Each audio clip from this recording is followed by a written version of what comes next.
When you think of rich countries, places like the United States, China, and Japan probably come to mind.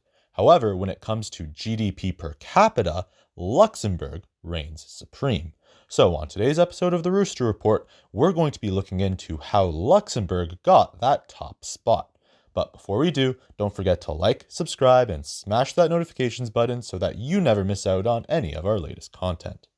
For those of you who don't know, Luxembourg is a tiny country that is nestled between Belgium, Germany, and France. Given that it is home to less than 650,000 people, it is mostly forgotten in the itineraries of European backpackers. But for business people, Luxembourg is a pretty big deal.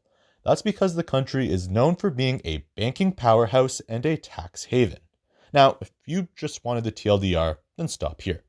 But if you know even a smidge about economics, then you know that banking and low taxes don't explain everything. After all, countries such as Cyprus and Malta have also tried to lower their taxes and attract foreign investment, but have mostly failed.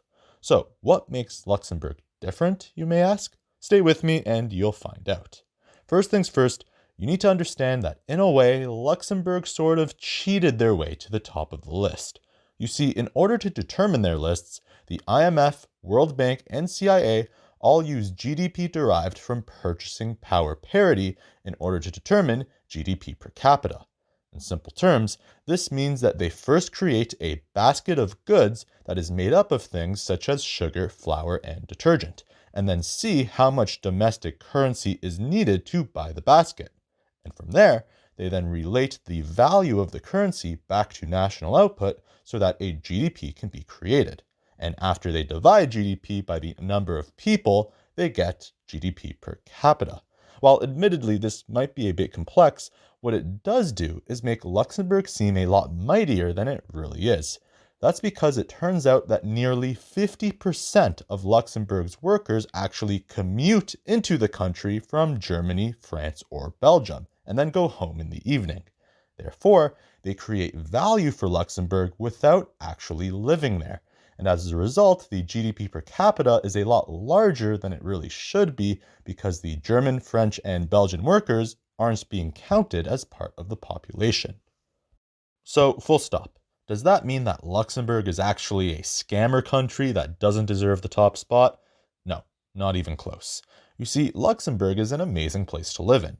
After all, not only does it have a massive GDP per capita of $122,740, according to the IMF, but its capital, Luxembourg City, is often considered to be one of the world's top 20 cities in terms of quality of life.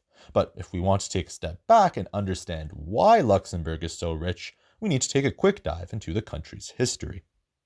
You see, Luxembourg is somewhere that has always seemed to be at the right place at the right time, and this first became apparent during the Industrial Revolution. That's because Luxembourg was blessed with having large iron mines, and since iron is necessary for the creation of steel, this was a big deal. Now, because of its great location between France, Germany, and Belgium, these countries had no problem sending rail lines into Luxembourg in order to take advantage of some of its sweet, sweet steel. When combined with the fact that it enjoyed low tariffs as part of its membership in the massive German customs union known as the Zollverein, it didn't take long for the country to develop a thriving steel industry that gave rise to companies such as Arbed and ArcelorMittal, which to this day are some of the most important steel producers in the world. Yet, even though some of the world's largest skyscrapers were soon being made with Luxembourg steel, it wasn't until 1929 that Luxembourg set itself up for long-term success. That's because it was in this year that the country passed the Luxembourg Holding Law. What this did was allow large holding companies, which are companies that have multiple smaller brands underneath them, to only pay about 1% in taxes, as it exempted these companies from corporate income tax, municipal business tax, net wealth tax, and goods and services tax. While this was only used sparingly at the time, as American companies began to go global in the 1950s, 60s, and 70s, they began looking for the best places to set up shop. And because of the great rates, Luxembourg was the obvious choice. As a result, major international brands such as Amazon and Ferrero now call Luxembourg their home.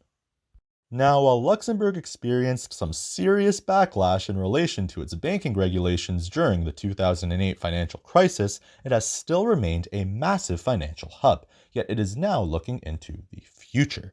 That's because Luxembourg is poising itself to fully take advantage of the space industry. More specifically, the country has launched a number of space-based initiatives surrounding regulation, tax, research, and development regimes, with the idea being to create a vibrant ecosystem in Luxembourg for space companies. And while only about 800 people across 50 companies and research labs work in Luxembourg's space industry as of now, it already takes up a massive 2% of GDP. But what's truly incredible about Luxembourg is that it's even attracted the likes of NASA. In fact, in December of 2020, the Luxembourg company iSpace Europe won a NASA contract to collect soil and rocks from the lunar South Pole with a robotic lander as part of a prelude to NASA's planned 2023 crew landings on the moon. Therefore, given Luxembourg's success so far, we wouldn't be surprised if it soon becomes one of the world's premier space startup incubators. So, do you think that Luxembourg will be able to create an awesome space program? Let us know in the comments down below. And of course, if you enjoy these types of videos, don't forget to like, subscribe, and smash that notifications button so that you never miss out on any of our latest content. Until next time.